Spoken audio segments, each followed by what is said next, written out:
যুক্তরাজ্যে ফিলিস্তিনপন্থী সংগঠন Palestine action নিষিদ্ধ ঘোষণার প্রতিবাদে লন্ডনের ট্রাফালগার স্কয়ারে এক নীরব অবস্থান কর্মসূচিতে অংশ নিয়েছেন প্রায় ১,০০০ মানুষ। এ সময়ে ব্রিটিশ পুলিশ ৪৯২ জনকে গ্রেফতার করে।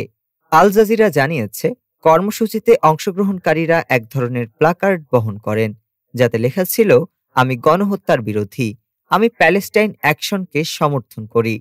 ডিফেন্ড আওয়ার জুরিস নামে একটি সংগঠনের মুখপাত্র জানান, মুসলিম, ইহুদি, খ্রিস্টান ও শিখ ধর্মাবলম্বী সহ বিভিন্ন সম্প্রদায়ের মানুষ শান্তিপূর্ণভাবে এ প্রতিবাদে অংশ নেন।